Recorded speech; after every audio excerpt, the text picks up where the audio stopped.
नमस्कार, मैं रवीश कुमार। ऐसी कोई खबर नहीं आई है कि भारत के प्रधानमंत्री ने अमेरिका और फ्रांस से फोन कर मणिपुर के हालात की जानकारी ली है। मगर ऐसी खबर जरूर आई है कि पेरिस से प्रधानमंत्री मोदी ने फोन कर दिल्ली की बाढ़ की जानकारी ली है। केवल बाढ़ की जानकारी नहीं, दिल्ली के उपराज्यपाल के अनुसार जल भराव की भी विस्तृत जानकारी ली है। ऐसा लगता है कि प्रधानमंत्री ने केवल उपराज्यपाल को फोन किया है, मुख्यमंत्री को नहीं। यह सूचना भी उपराज्यपाल दे रहे हैं, मुख्यमंत्री नहीं। इसी तरह उन्होंने गृहमंत्री से बात की है और गृहमंत्री ने भी ट्वीट कर इसकी जानकारी दी है। यह सूचना जल भराव की स्थिति की खबर नहीं देती, उससे कहीं ज्यादा प्रधानमंत्री की नजर में दिल्ली के मुख्यमंत्री की क्या हैसियत है उसकी खबर देती है। पेरिस से प्रधानमंत्री उपराज्यपाल और गृहमंत्री को फोन करते हैं, दिल्ली को मदद दिलाने का भरोसा देते हैं, मगर मुख्यमंत्री से बात नहीं करते हैं। दिल्ली के मुख्यमंत्री ने भी ऐसा कोई भी ट्वीट नहीं किया है जिससे पता चले कि जल भराव और बाढ़ की स्थिति को लेकर प्रधानमंत्री ने उनसे भी बात की है। उनके मंत्री दिन रात वहां पर काम कर रहे हैं और उन्हें और मदद दिलाने का भरोसा दिया हो। क्या आपने ऐसी कोई भी खबर देखी है?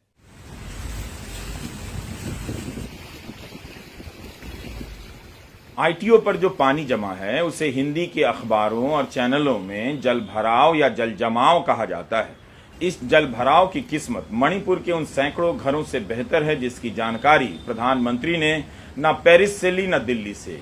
इस जल भराव की किस्मत मणिपुर के उन हजारों विस्थापितों से कहीं ज्यादा बेहतर है जो कैंप में रह रहे हैं, जिनके घर जला दिए गए।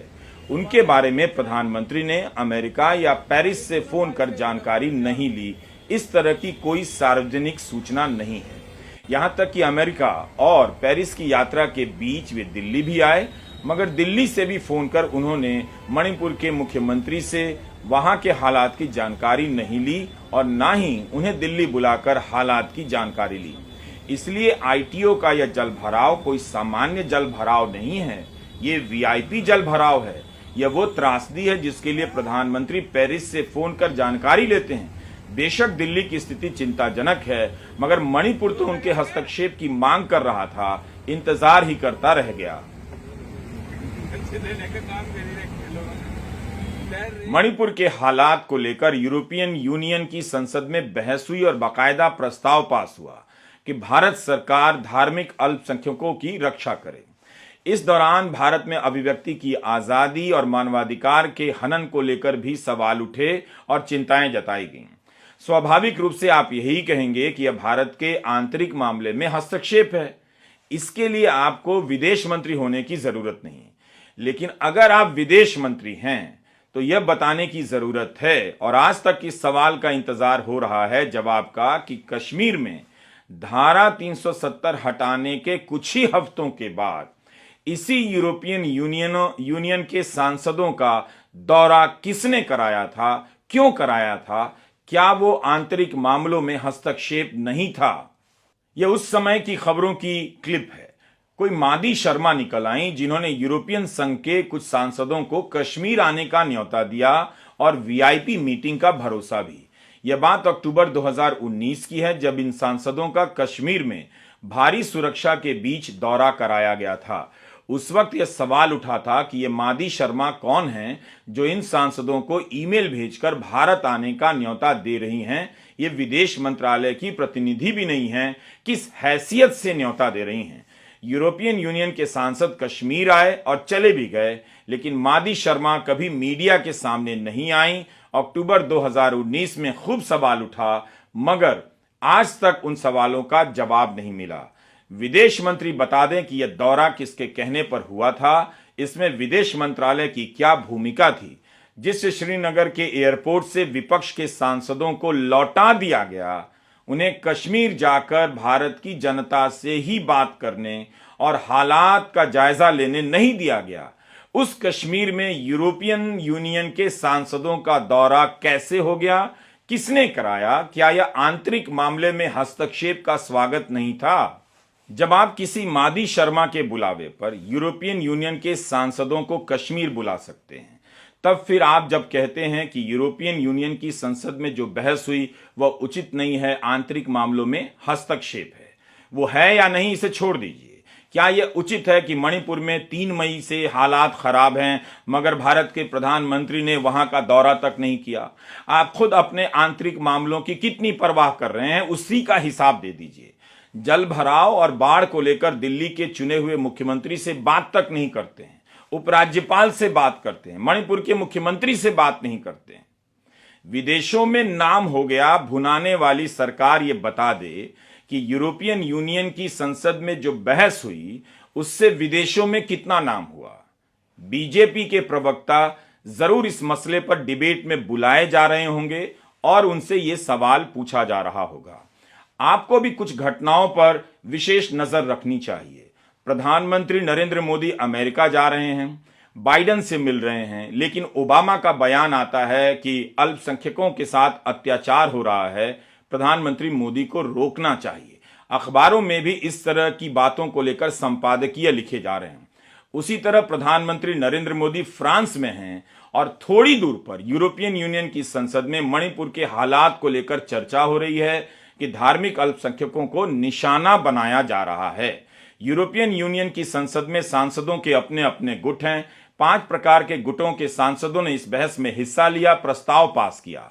Left greens European free alliance, centre right European people's party, centre left progressive alliance of socialists and democrats, liberal renew group, right wing European conservatives and reformist. Left से लेकर राइट तक, बल्कि इसमें राइट यानी दक्षिणपंथी गुट ही ज्यादा हैं।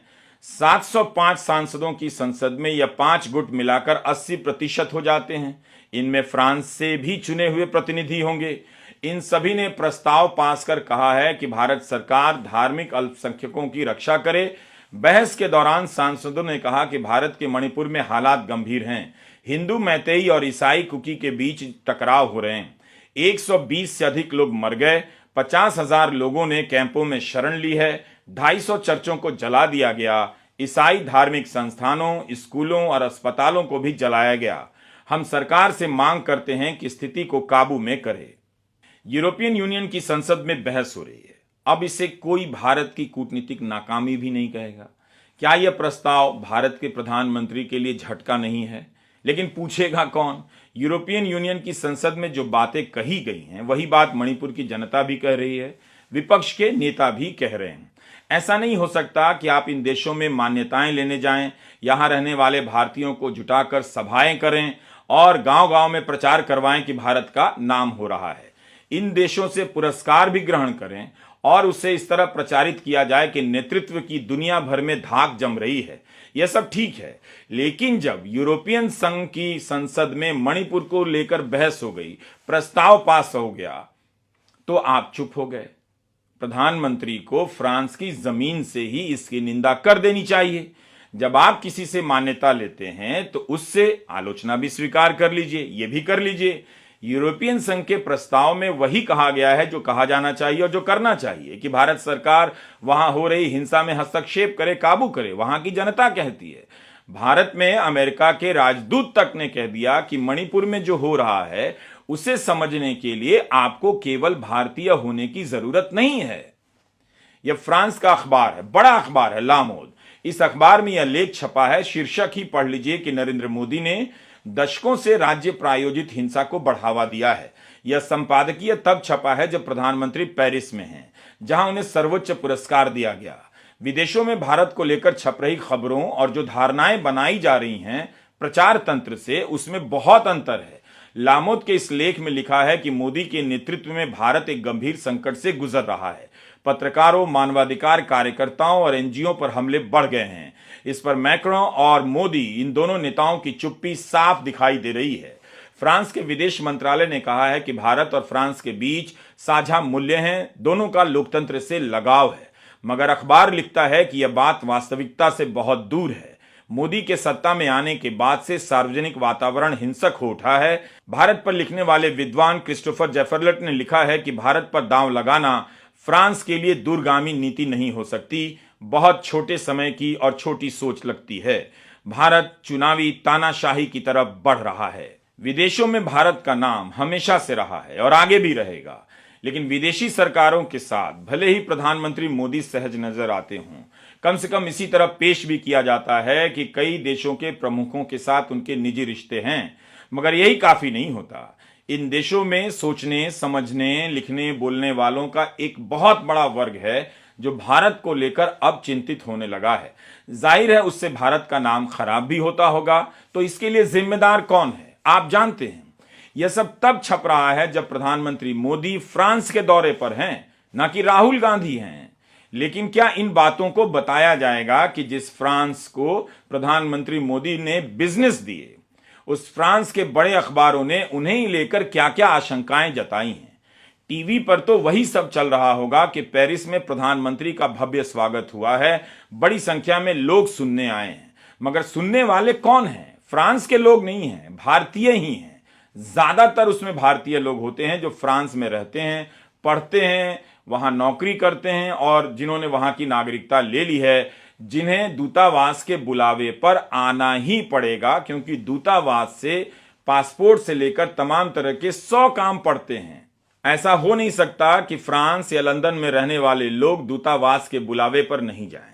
हमें नहीं पता कि हर देश की यात्रा पर इतने लोगों को जुटाने में दूतावास के अलावा कौन कौन सी संस्थाएं शामिल की जाती हैं। क्या इस तरह का आयोजन अकेले दूतावास करता है? क्या इसमें राजनीतिक संगठन भी शामिल होते हैं? इवेंट मैनेजमेंट की कंपनियां भी शामिल होती हैं? इनके आयोजन पर कितना खर्चा होता है? यह खर्चा कौन करता है? प्रधानमंत्री ने अपनी यात्राओं के दौरान इस तरह की अनेक रैलियां की हैं, उन पर कितना खर्चा हुआ है, किसका हुआ है? अब बताइए, एक विचित्र खबर आई है। अमेरिकी संसद की एक कमेटी ने प्रस्ताव पास कर दिया कि अरुणाचल प्रदेश भारत का अभिन्न अंग है। क्या यह हस्तक्षेप नहीं है? आप कौन होते हैं कि प्रस्ताव पास करें कि कौन सा हिस्सा भिन्न अंग है और कौन सा अभिन्न अंग है? कल को यही कमेटी अगर कश्मीर को लेकर कोई प्रस्ताव पास कर देगी तो क्या भारत स्वीकार कर लेगा? क्यों नहीं इस प्रस्ताव की निंदा विदेश मंत्रालय की तरफ से की जाती है, या प्रधानमंत्री करते हैं कि अब भारत का कौन सा हिस्सा हमारा है या नहीं है? आप कौन होते हैं प्रस्ताव पास करने वाले? जो भारत है वो भारत है, इसे आप संपूर्णता से आपको स्वीकार करना है। लेकिन अलग से प्रस्ताव पास कर आप क्या जताना चाहते हैं, कम से कम इसी पर चर्चा हो। यह खबर भारत में कई जगहों पर छपी है। इसके अनुसार अमेरिकी सीनेट के 2 सांसद प्रस्ताव लाते हैं और इसे पास किया जाता है। कहा जाता है कि अमेरिका मैकमोहन रेखा को चीन और भारत के बीच अंतर्राष्ट्रीय सीमा के रूप में मान्यता देता है। वह चीन के दावे को खारिज करता है। जल्दी ही लोग इसे इस तरह पेश करेंगे कि चीन के खिलाफ अमेरिका ने भारत को दिया समर्थन। मगर इस प्रस्ताव में गलवान घाटी के विवाद को लेकर कुछ भी तो नहीं है। ऐसा कुछ नहीं है कि चीन गलवान घाटी से पीछे हटे, जहां पर 2 साल से विवाद चल रहा है, और इसे लेकर सीनेट के प्रस्ताव में किसी प्रकार की दावेदारी भारत के लिए की गई हो। एक भाजपा सांसद ने ट्वीट किया है कि उनके बेटे ने बीए की पढ़ाई पूरी कर ली है, बीएचयू से नहीं, स्कॉटलैंड की एक प्रतिष्ठित यूनिवर्सिटी से। बस आप ध्यान रखिएगा कि 10 साल में मोदी सरकार ने उच्च शिक्षा का क्या हाल कर दिया कि भाजपा सांसद भी अपने बेटे को बीए की पढ़ाई के लिए विदेशों में भेज रहे हैं, उसी यूरोप की यूनिवर्सिटी में जहां से मोदी सरकार की कभी कभी आलोचनाएं हो जाती हैं, तो कहा जाता है वो वामपंथियों और भारत विरोधी गुट का अड्डा है। बीए की पढ़ाई पूरी की है तो इसका मतलब है कि सांसद महोदय ने मोदी सरकार के कार्यकाल के 6ठे या 7वें वर्ष में उन्हें भेजा होगा। सांसद महोदय को पता है कि उनके बेटे के लिए क्या अच्छा है, और बेटे को भी पता है कि उसके लिए क्या अच्छा है। मैं ये उदाहरण इसलिए दे रहा हूं ताकि भारत के आंतरिक कॉलेजों में जो छात्र पढ़ रहे हैं और जो धार्मिक उन्माद की चपेट में आकर बर्बाद हो रहे हैं, वो ये बात समझ लें कि बीजेपी के सांसद अपने बेटों को अच्छी जगह पर पढ़ा रहे हैं और आप भारत में पढ़ते हुए धार्मिक उन्मादों की बहस में शामिल हो रहे हैं। काश भीम सिंह मुंडा, कमल महतो, मदन नायक, अतुल महाली, सुनामो प्रधान, विक्रम मंडल, चामू नायक, प्रेमचंद महाली, महेश महाली भी समझदार होते। ये वो नाम है जिन्हें 2019 में तबरेज अंसारी की हत्या के आरोप में 10 साल की सजा मिली है। धर्म की राजनीति की सनक में ये बेटे दंगाई बन गए और ऐसी राजनीति को हवा देने वालों के बेटे डॉक्टर। अब आप एक कागज निकालिए, उस पर जो कह रहा हूं वो बात लिखिए और पर्स में रख लीजिए। धर्म जब भी राजनीति में आता है, आपका नेता देवता बन जाता है और आपका बेटा दंगाई। आपको तय करना है कि जो नाम मैंने बताए उन्हें दंगाई और हत्यारा किस तरह की राजनीति और धार्मिक उन्माद ने बनाया है। ऐसे कई युवा दंगों के बाद जेल की हवा खा रहे हैं। इनमें से बहुत ऐसे हैं जिन्होंने पहली बार अपराध किया होगा। काश विक्रम मंडल, कमल महतो या भीम सिंह मुंडा की तरह राहुल शर्मा, रवि शर्मा, दिनेश शर्मा भी मेरी बात समझ पाते। इन लोगों के खिलाफ दिल्ली दंगों के एक मामले में आरोप तय किए गए हैं, मुकदमा चलेगा। धर्म की राजनीति के नाम पर माहौल गर्म करने वाले कितने सांसद और मंत्री इन युवाओं के घर गए हैं, केस मुकदमा लड़ने के लिए इन्हें किसी प्रकार की मदद दी होगी, ये आप उनसे ही पता कर लीजिए। राहुल शर्मा, रवि शर्मा, दिनेश शर्मा, रणजीत राणा, विक्रम, अमन के खिलाफ दिल्ली दंगों के मामले में आरोप तय किए गए हैं। इनमें से एक का नाम तो अमन भी है, मगर इन सभी पर दिल्ली दंगों के दौरान शाहबाज नाम के एक व्यक्ति को जिंदा जलाकर मार देने के आरोप तय किए गए हैं। अगर आप इस बात की पड़ताल करेंगे कि राहुल शर्मा, रवि शर्मा, दिनेश शर्मा, रणजीत राणा, विक्रम, अमन को कथित रूप से दंगाई किसने बनाया, तो आपको पता चल जाएगा कि उसी नेता ने बनाया जिसे आप दिन रात धर्म के नाम पर देवता बनाते रहते हैं। ऐसी हिंसा के वक्त उस नेता की चुप्पी ने इन्हें इस रास्ते पर धकेला होगा।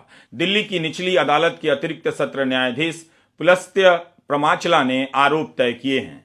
आपको याद है ना, दिल्ली दंगों के वक्त गोली मारो के नारे कौन कौन मंत्री लगा रहे थे। नेता देवता, बेटा दंगाई, धर्म की राजनीति का यही रिजल्ट निकलेगा। आप माने या ना माने, होगा यही। सोचिए, जिस माँ बाप ने अपने बेटे का नाम अमन रखा हो, वह दंगों में शाहबाज को जलाकर मार देने के मामले में आरोपी बन गया।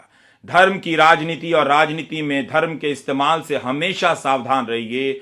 अपने बच्चों को इससे निकालिए और हर संभव कोशिश कीजिए कि उन्हें भी एडिनबरा यूनिवर्सिटी में पढ़ने के लिए आप भेज सकें, कैम्ब्रिज यूनिवर्सिटी में पढ़ने के लिए भेज सकें और आप ब्राउन यूनिवर्सिटी में पढ़ने के लिए भेज सकें।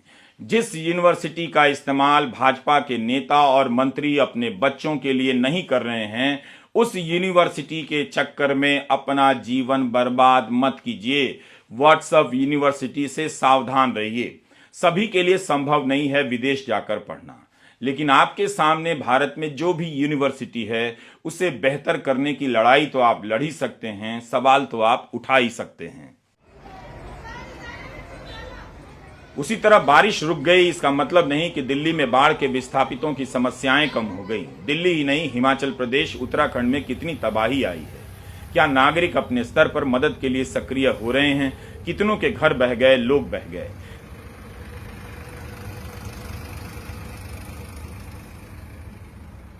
दिल्ली की बाढ़ और शहरों के भीतर जलभराव को लेकर चर्चा होनी चाहिए और सवाल भी।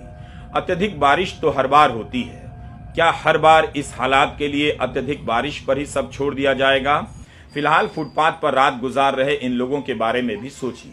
कई इलाकों में नियमित बिजली नहीं है, पीने का साफ पानी नहीं, प्लास्टिक की चादरें बेहतर नहीं, लोग खुले में सो रहे हैं। क्या इसके लिए दिल्ली के स्टेडियम नहीं खोले जा सकते? इन स्टेडियम में नेताजी की रैली हो सकती है, मगर जनता क्यों नहीं रात गुजार सकती?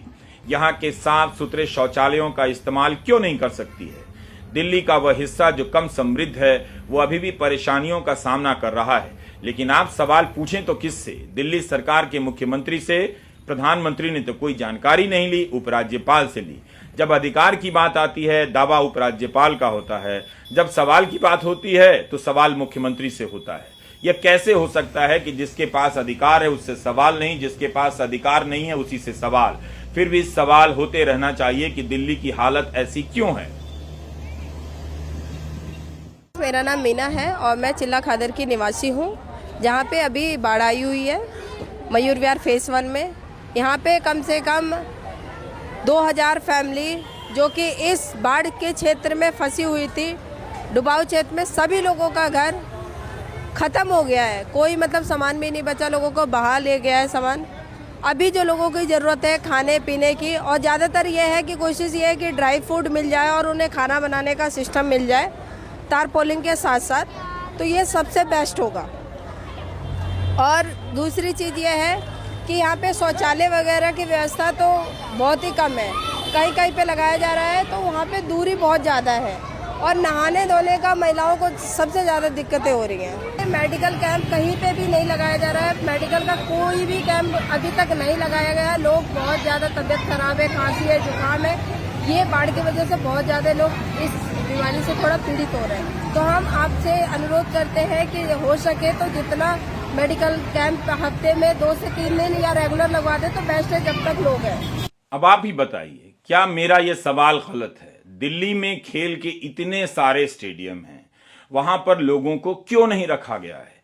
गरीब लोग हैं तो क्या आप उन्हें फुटपाथ पर रखेंगे? दिल्ली ने यह सवाल क्यों नहीं पूछा कि अब तो हम सुपर पावर हो गए हैं, तब फिर बाढ़ आने पर सार्वजनिक इमारतों को जनता के लिए क्यों नहीं खोला जाता है? क्या छोटे छोटे बच्चों को सड़कों पर रात बितानी पड़ रही है, यह अच्छा है? ऐसा नहीं है कि दिल्ली टिटू। अब आप ही बताइए, क्या मेरा यह सवाल गलत है कि दिल्ली में खेल के इतने बड़े बड़े स्टेडियम हैं, यहां पर लोगों को क्यों नहीं रखा जा सकता है? गरीब लोग हैं तो क्या आप उन्हें फुटपाथ पर रखेंगे? दिल्ली ने यह सवाल क्यों नहीं पूछा? दिल्ली के लोगों ने क्यों नहीं कहा कि अब तो हम सुपर पावर हो गए हैं? तब फिर बाढ़ आने पर सार्वजनिक इमारतों को जनता के लिए क्यों नहीं खोला जा रहा है? क्यों छोटे छोटे बच्चे सड़कों पर रात बिता रहे हैं? ऐसा नहीं है कि दिल्ली केवल मणिपुर से मतलब नहीं रखती है, दिल्ली तो दिल्ली से भी मतलब नहीं रखती है। नमस्कार, मैं रवीश कुमार।